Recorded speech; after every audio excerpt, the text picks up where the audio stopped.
Let's start by talking about charts and software. Do you understand tree charts and family group sheets and how best to use them? Should you use paper or a computer?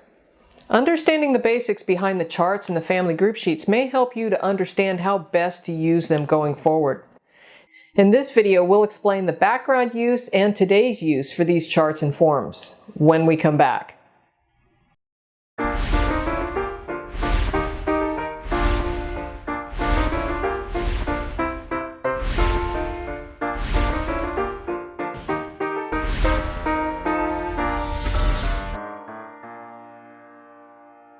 Hi, I'm Connie Knox, a lifelong genealogist, and I'm here to help you go further faster with your family research. So let's jump in. So let's talk about ancestral charts. Right from the start, you're going to want to visualize your family tree and understand how family groups are organized. For some of you, this may be basic, but understanding the charts and forms right from the beginning will be welcome information for the true beginner.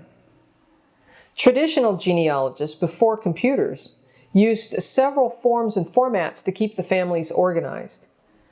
Those same organizational ideas have carried forward to today in software and online trees. We're going to talk about ancestral charts, descendant charts, and family group sheets. The first two show you links between each generation, while the third shows each immediate family unit. By the way, I've produced links for free copies from the National Archives, FamilySearch.org, and Ancestry.com in the links below. First is the ancestral family tree chart. This chart starts with one person and shows the links between the parents, grandparents, great-grandparents, and so on in the direct ancestral line. The drawback to this chart is it doesn't show all of the children for each couple, but only each child in the direct lineage. Next is the descendants tree chart, and it starts with an ancestor and grows downward toward present day, and does show all of the children, at least all of the known children, of each couple. The drawback here is it's hard to show all of the descendants of one ancestor on one page. There really is no way to chart this on paper without taping multiple pages together, and quite frankly, I have taped these together and pinned them on my wall for easy reference, but computers are really easier. The family group sheet is not a tree at all, but a detailed sheet showing the father, the mother, and all of their children.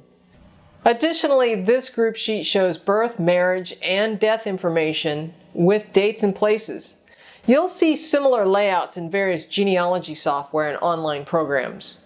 You'll want this information for each of your family groups. While all of these charts and forms have been replaced by software, it's good practice to have a few of these forms with you when visiting relatives and asking about family information.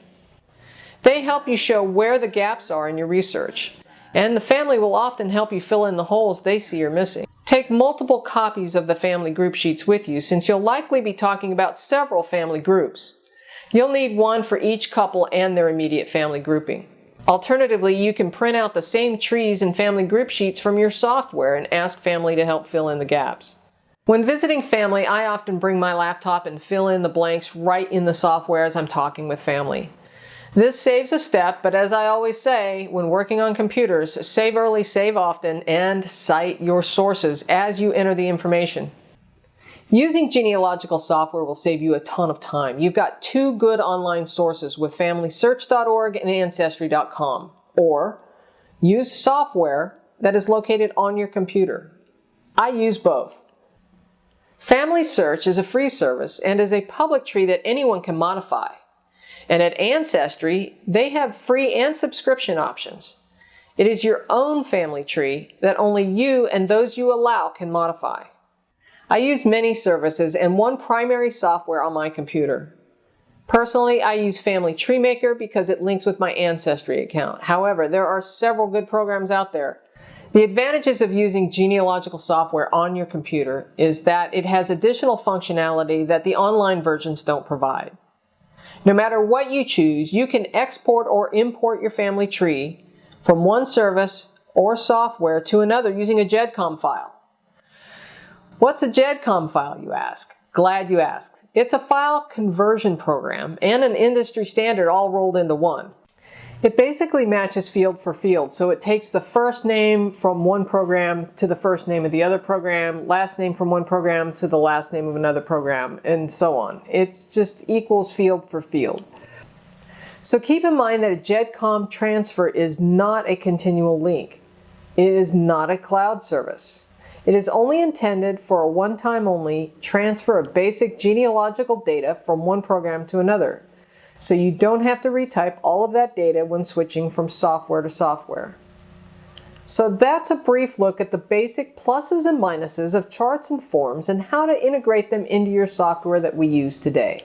If you enjoyed this video, please do me a favor and hit the subscribe button below. Give me a thumbs up, give me some feedback.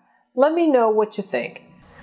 Ring the bell too so that you'll stay on top of the latest videos as they're uploaded. Next up, what is fact from fiction? We'll talk about fact versus evidence versus sources and what's what.